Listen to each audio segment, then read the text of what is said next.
Vocês viram o presidente Jair Bolsonaro se referir aos interesses, por exemplo, de sindicalistas em criticá-lo por causa do imposto sindical ou dos banqueiros, porque estariam perdendo dinheiro com esse meio de pagamento, o Pix.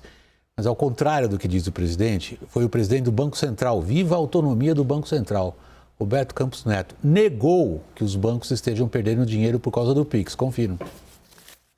Quero já dizer que não é verdade que os bancos perdem dinheiro com Pix. Inclusive, a gente deve, em algum momento, soltar algum tipo de estudo mostrando isso. Você tem uma perda de receita em transferência, mas, por outro lado, novas contas são abertas, novos modelos de negócio são gerados. Você retira dinheiro de circulação, que é um custo enorme para o banco. Você aumenta a transação, então o transacional aumenta. Então, assim, é importante entender que, na nossa visão, nunca é sobre quem está perdendo e quem está ganhando. O objetivo não é tirar dinheiro de ninguém. O objetivo é que os bancos sejam talvez um pedaço menor de uma torta muito maior. E é isso que a gente está vendo acontecer no sistema financeiro. A gente quer bancarizar, a gente quer competição com inclusão. Bom, deve ser chato a beça para o presidente da República ser desmentido pelo presidente do Banco Central. Então essa parte a gente pode passar e vamos adiante. Porque o que o Ciro Nogueira fez aqui na entrevista à Mona Lisa Perrone, nossa Mona Lisa Perrone do Jornal da CNN, o que ele fez foi, do ponto de vista político, empurrar para um canto toda a frente ampla que se formou por culpa do Bolsonaro. Quem criou a frente ampla foi o Bolsonaro, com aquele lamentável encontro com os embaixadores, no qual ele emporcalha a imagem externa do Brasil, afirmando que somos um país que faz eleições fraudadas. Então, há uma origem, há um momento em que isso se cria, é devido ao próprio Bolsonaro. O que faz o chefe da Casa Civil? Joga toda essa frente ampla num cantinho ali, que o Bolsonaro chamou de micareta do PT. Isso, numa postagem, tem 20 minutos. Como é que fica então o conselho da ala política que você mesmo mencionou aqui, para o Bolsonaro maneirar nesse tipo de comportamento, porque isso não lhe dá votos? William, tem duas possibilidades da reação toda do governo. Ou não entenderam, que é a minha teoria. Ou, é a minha teoria. Comecei esse programa dizendo isso. Não entenderam do que se trata. Sim, ou politizaram. Eu aposto na politização. O presidente Jair Bolsonaro, a vida inteira, desde quando estava no Exército, né, saiu pela porta dos fundos, o Exército, inclusive, é do conflito. E ele joga bem. Sem entrar no mérito, nas armas e na estratégia do campo de futebol que ele joga. Mas ele joga na chuva, no gramado ruim, e ele gosta disso na canelada e no jogo, no carrinho. Então, eu fiquei refletindo desde o começo dessa história toda da carta, por que ele não teria assinado? Poderia ter assinado. E aí você, né? Mas a gente não pode ficar no C. A gente pergunta e começa com C, em geral não tem resposta. Exatamente. Mas eu acredito que a estratégia é politizar, jogar para um efeito de oposição, partidarizar, são petistas, são vermelhos, querem ditadura. Inclusive ele chamou para briga. Ele chamou para briga em termos de comparação. Ele diz assim, vocês vão ver gente no dia 7 de setembro, ignorando que o problema da carta não era ter muita gente ali, era estabelecer limites. O que eu acho que o presidente Jair Bolsonaro não entendeu, e aí eu concordo com o Caio, eu acho que é uma estratégia política, até de inverter agendas, depois eu vou falar um pouquinho disso. Mas o que eu acho que ele não entendeu é que o movimento ali não era um movimento a favor da eleição do Lula. O movimento ali era um movimento de precaução, de impor um limite prévio ao que pode ocorrer nas eleições caso Bolsonaro perca por uma margem pequena de votos. O que a sociedade civil está dizendo previamente é: não seremos lenientes com uma ruptura institucional no nosso país. Ou seja, os limites estão claros e não vamos tolerar quem os viola. Exatamente.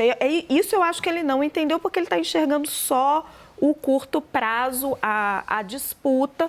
O que eu acho que talvez Lula tenha entendido porque não compareceu.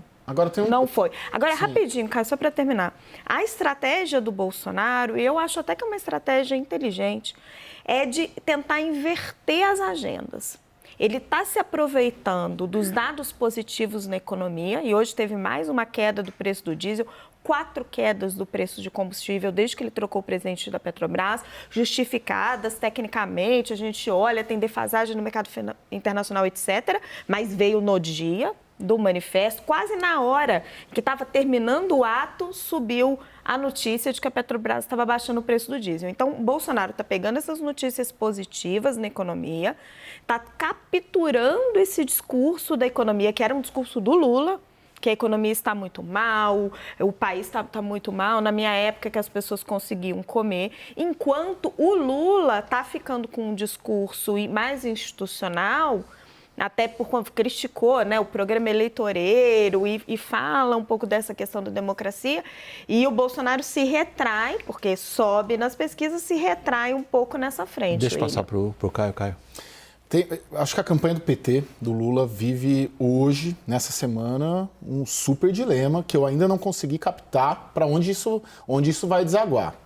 E hoje eu conversei lá, a Raquel também, conversei com o Mercadante hoje, conversei com o Emílio de Souza, conversei com o Márcio Macedo, que é o pessoal da coordenação da campanha do Lula e do Fernando Haddad. Qual que é o dilema? Como o Lula começou a campanha? Economia popular, carestia, inflação, preço está caro, está tudo ruim. E aí, nessa toada, de uma semana para cá, vem algumas notícias boas, né, positivas na economia, deflação, emprego, e o auxílio começa a ser pago. E aí o Bolsonaro começa a falar nisso. Esse é um dilema. Vai continuar nisso? Pelo que eu senti hoje, eles não estão preocupados. Eu não senti preocupação do PT, mas eu senti apreensão, um sinalzinho amarelo começando, que a gente vai ver como na segunda-feira, que tem várias pesquisas, acho que tem 3 pesquisas. Não, teve uma hoje, que vocês mesmos disseram. Segunda-feira. Eu senti uma apreensão importante. E o segundo ponto, o valor democracia, ele foi explorado pela oposição ao Bolsonaro. O Bolsonaro era um candidato na eleição de 2018, teve a campanha do Ele não é suficiente, ele não foi suficiente para ganhar a eleição em 2018.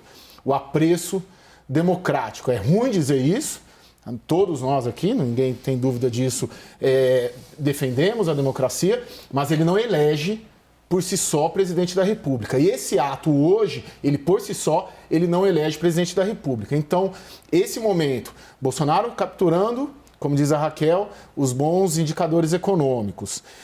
Se a esquerda ou a oposição ao presidente Jair Bolsonaro cambalear nessa estratégia, né? Falar, pô, a gente está na mesma estratégia, o presidente está falando a mesma coisa com a gente, e optar em só fazer a defesa democrática, isso é um risco, porque isso não, por si só não elege um presidente da República no Brasil. Ok, eu acho que tem 2 pontos que você está mencionando aqui que a gente tem que capturá-los e mantê-los em mente. Um é o seguinte, valores abstratos, ainda que tenham imensa importância do ponto de vista do funcionamento de uma sociedade, regras do jogo, democracia, respeito, sobretudo, às instituições do sistema eleitoral, não dão voto.